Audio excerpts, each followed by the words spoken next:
तो अभी क्या करेंगे, इस एग स्क्रैम्बल को बनाए हुए मैगी में डाल के अच्छी तरह से हम मिला लेंगे।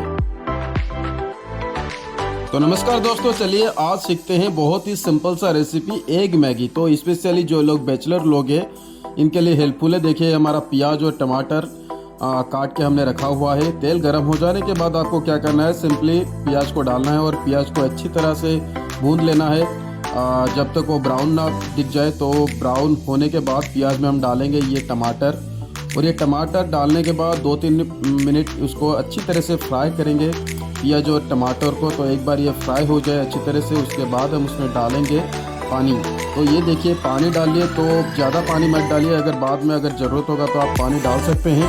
तो ये पानी डालने के बाद हम डालें ये थोड़ा नमक, और उसके बाद डालेंगे ये मैगी मसाला। तो ये मैगी मसाला सारे डालने के बाद इसको अच्छी तरह से हम मिला लेंगे ताकि सारे मसाले वापस में अच्छी तरह से मिल जाए। ये देखिए अच्छी तरह से हमने मिला लिए।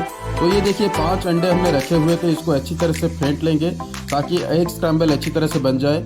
तो इसके बाद हम देखेंगे इसमें जो पानी उबाला आ रहा है इसमें हम डालेंगे मैगी डालेंगे। तो हम 4 मैगी बना रहे हैं, तो मैगी को अच्छी तरह से इसको मिला लेना है पानी में, और जब तक मैगी ना हो जाए तब तक हम उसको बॉईल करता रहना है। तो ये 2-3 मिनट में आराम से आपका बॉईल हो जाएगा। तो बॉईल होते ही हम शुरू करेंगे हमारा एग स्क्रैम्बल करने की प्रोसीजर।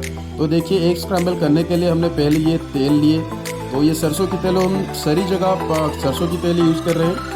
तो रिफाइन को हम थोड़ा अवॉइड कर रहे हैं इसलिए। तो सरसों की तेल गर्म हो जाने के बाद इसमें हम डालेंगे हमारा जो फेंटा हुआ अंडा था।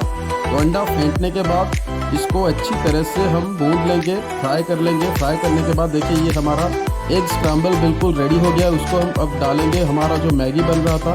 तो उस मैगी में ये सारे अंडे को डाल के इसको अच्छी तरह से मिला लेंगे। ये देखिए कितना सुंदर सा अंडा मैगी हमारा बन गया है। इसमें सिंपली ओनियन है और टमाटर है और अंडा है और कुछ नहीं। अभी वक्त है उसको सर्व करेंगे। ये देखिए गर्मा गर्म हमारा फ्रेश मैगी सर्व हो गया है। ना ही इसमें ज़्यादा पानी है, ना ही ये ज़्यादा सूखा हुआ है, तो बराबर की बना हुआ है ये हमारा होम स्टाइल अंडा मैगी। तो ये देखिए टेस्ट में करके बताता हूँ, बहुत ही बढ़िया था। तो आप भी अगर घर में करना चाहते हैं तो बहुत ही आराम से कर सकते हैं। तो करके ज़रूर हमको कमेंट बॉक्स में बताइएगा कि आपका अंडा मैगी का टेस्ट कैसा था। तो आप इसमें चाहे तो अलग सब्जी भी डाल सकते हैं, ये आपके ऊपर डिपेंड करता है। तो ऐसे आगे नया नया वीडियो देखने के लिए हमारे चैनल को लाइक शेयर फॉलो ज़रूर कीजिए।